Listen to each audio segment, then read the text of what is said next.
Bonjour à tous, ici le lecteur. Aujourd'hui nous nous retrouvons pour la Völuspá, présentée et traduite par Régis Boyer. Lecture de la Völuspá ou prédiction de la prophétesse. Silence, je demande à tous les êtres sacrés, petits et grands, fils de Heimdall. Tu veux, Valfeudre, que moi je révèle les anciens récits des hommes, les plus reculés que je me rappelle. Je me rappelle les géants, nés à l'origine, eux qui, il y a bien longtemps, me mirent au monde. 9 mondes, je me rappelle, 9 étendues immenses, et le glorieux arbre du monde enfoncé dessous terre. C'était au premier âge, où il n'y avait rien, ni sable, ni mer, ni froide vague. De terre point n'y avait, ni de ciel élevé. Béant était le vide, et d'herbe nulle part. Puis, les fils de Bur suscitèrent la terre ferme, eux qui créèrent Midgard le glorieux. Du sud brillait le soleil sur le pavé de la salle. Alors la terre se couvrit de vertes feuilles. Le soleil du sud, le compagnon de la lune, étendit la dextre vers le rebord du ciel. Le soleil ne savait où il avait sa place. La lune ne savait quelle force elle avait. Les étoiles ne savaient où elles avaient leur site. Alors tous les dieux montèrent sur les sièges du jugement, divinités suprêmes, et se consultèrent. À la nuit et à la lune décroissante, ils donnèrent un nom. Ils nommèrent le matin et le milieu du jour, la fraîche et la brune, et comptèrent le temps par année. Les Asis s'assemblèrent dans Idavölr. Tertre et temple, ils y érigèrent. Forges placèrent, joyaux forgèrent. Tenailles façonnèrent et firent les outils. Aux tables jouèrent dans le clos, joyeux étaient de rien ne manquer en fête d'or. Jusqu'au jour où parurent 3 filles géantes, toutes puissantes, venues de Jotunheim. Alors tous les dieux montèrent sur les sièges du jugement, divinité suprême, et se consultèrent pour savoir quel peuple les nains devaient créer du sang de Brimir et des os de Blain. Il y avait là Modsognir, devenu le plus grand de tous les nains, et Durin, le second. Des êtres à forme humaine ils firent en grand nombre, les nains dans la terre comme Durin le prescrivit. Ni et Nidi, Nordri et Sourdri, Austri et Vestri, Altjöf, Dvalin, Nar et Nain, Nipingr, Dain, Vigre et Gandalf, Vindalfl, Train, Tecre et Troin, Tror, Vitre, Litre, Nir et Niladl. Voici les nains, Regin et Ratsvindr, justement dénombrés. Fili, Kili, Fundin, Nali, Hepti, Vili, Hanal, Zviol, Flal, Hunbeli, Flaegle et Loni, Haulvengel, Yali, Eikinskjaldi. Tant d'énumérer aux humains la lignée des nains de Dvalin qui jusqu'à Lothar descend. S'y trouvaient Draupnir et Dolkthlasil, Hal, Hauxpoli, Lievengel, Gloi, Skirfir, Virfir, Skafidl, Hai, Alfl et Ingvi, Eikinskjaldi, Fjalal, Flosti, Finnl et Ginar. Toujours remonteront en comme vivront les générations jusqu'à Lothar. Jusqu'à ce que 3 Aziz sortent de la troupe, puissants et bienveillants. Revenant à la maison, trouvèrent sur le sol de peu de force douées Askr et Embla, privés de destinée. Ils n'avaient pas d'esprit, ils n'avaient pas de sens, de sang ni de son, ni de saine couleur. Odin donna l'esprit, Hönil donna le sens, Lodur donna le sang et les saines couleurs. Je sais que se dresse un frêne, s'appelle Yggdrasil, l'arbre élevé, aspergé de blanc remous. De là vient la rosée qui dans le vallon tombe, éternellement vert il se dresse au-dessus du puits d'Ourdre. De là sont venues les vierges savantes en maintes choses, 3 sorties de la mer sous l'arbre placé. L'une s'appelle Ourdre, l'autre Verdendi, taillée des bûches de bois. Skuld, la 3e. Elles firent des lois, elles fixèrent la vie des fils des hommes et la destinée des mortels. Elles se rappellent la première bataille au monde, quand ils percèrent de leurs lances Gulveig, et dans la halle de Har la brûlèrent 3 fois brûlèrent, 3 fois renaît avec insistance. Pourtant, elle vit encore. La brillante on l'appelait. Quelques maisons qu'elle visita, la sorcière, l'habile voyante, sachant manier la baguette, ou qu'elle le pouvait pratiquer la magie. Ensorceler les esprits séduits, toujours faisait la joie des méchantes femmes. Alors tous les dieux montèrent sur les sièges du jugement, divinité suprême, et se consultèrent, savoir si les Aziz paieraient le tribut ou si tous les dieux recevraient offrande. Odin fit voler la lance et tira parmi le peuple. Ce fut la première bataille au monde. Rompu fut le rempart du royaume des Aziz. Le champ resta aux vannes vainqueurs. Alors tous les dieux montèrent sur les sièges du jugement, divinité suprême, et se consultèrent. Qui avait rempli tout l'air de poison et à la famille des géants promis l'épouse d'ordre? Thor seul combattit là, gonflé de colère. Il reste rarement inactif quand il apprend de telles choses. Rompus furent les promesses, les paroles et les serments. Tous les fermes accords conclus entre eux. Elle sait que de Heimdall, le corps est caché sous l'arbre sacré, familier du ciel clair.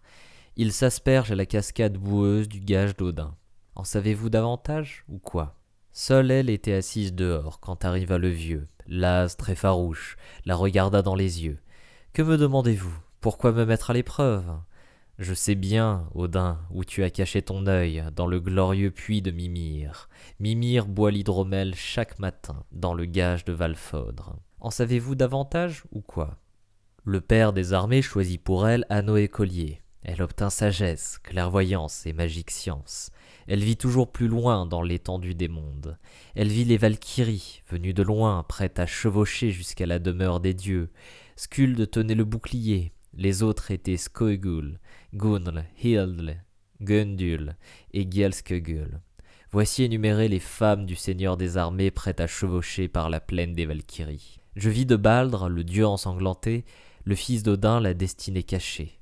Se dresser, pousser plus haut que la plaine, grêle et très belle la branche de gui. Sorti de cet arbre qui grêle, semblait le douloureux trait funeste que lança Hödl. Le frère de Baldr était né trop tôt. Celui-là n'avait qu'une nuit, le fils d'Odin qui le tua. Ne se lava plus les mains, ni ne peigna sa chevelure, tant que sur le bûcher ne fut porté l'assassin de Baldr. Mais Frigg pleurait d'en Fensalir, le malheur de la Valhöll. En savez-vous davantage, ou quoi? Alors, Vali sut comment tresser les chaînes du combat. Ils étaient plutôt rudes, les liens faits d'intestin. Elle vit enchaîner sur Reinvanlundr un fourbe de forme semblable à Loki. Là siège Sigyn, bien que, du lot de son mari, elle ne soit point remplie d'allégresse. En savez-vous davantage, ou quoi? De l'est, un fleuve verse au vallon venimeux, épais et saxe. Il s'appelle Slid. Se dressait au nord à Nidavellir la salle d'or des enfants de Sindri. Une autre se dressait à Okolonil, la salle à bière du géant qui s'appelle Brimir. Elle vit se dresser une salle loin du soleil, à Nastlund, porte tournée au nord. Des gouttes de poison tombent par les lucarnes, cette salle est tressée d'échines de serpents. Elle y vit patauger dans des fleuves épais, des hommes parjures et des loups criminels, et celui qui d'autrui séduit la femme. Là, Nidugl suçait les cadavres des trépassés. Le loup dépeçait les hommes. En savez-vous davantage ou quoi? À l'est était assise la vieille, dans la forêt de fer, et y enfantait la race de Fenrir. Parmi eux tous, il y en aura un qui détruira le soleil sous la forme d'un monstre. Il se gorge des chairs des hommes voués à la mort, rougit le siège des dieux de rouge sang. Noir sera l'éclat du soleil dans les étés suivants, épouvantable toutes les tempêtes. En savez-vous davantage ou quoi? Assis là, sur un tertre, en jouant de la harpe, le gardien de la sorcière, le joyeux Hectel, chantait auprès de lui sur le bois de la potence un coq vermeil qui s'appelait Fjalar. Chantait chez les Aziz crête d'or, il éveille les hommes du père des armées. Mais un autre chante sous terre, un coq d'un rouge de suie dans les halles de Hel. Voici que Gamre aboie de rage devant Gnipaelir. La chaîne va se rompre, la bête va bondir. Je sais maintes sortilèges, plus loin en avant je vois la mer destinée des dieux de la victoire. Les frères s'entrebattront et se mettront à mort. Les parents souilleront leur propre couche. Tant rude dans le monde, adultère universel. Tant des haches, tant des épées, les boucliers sont fendus. Tant des tempêtes, tant des loups, avant que le monde s'effondre. Personne n'épargnera personne. S'ébattent les fils de Mimir, mais le destin s'embrase à l'éclat de Gialahorn.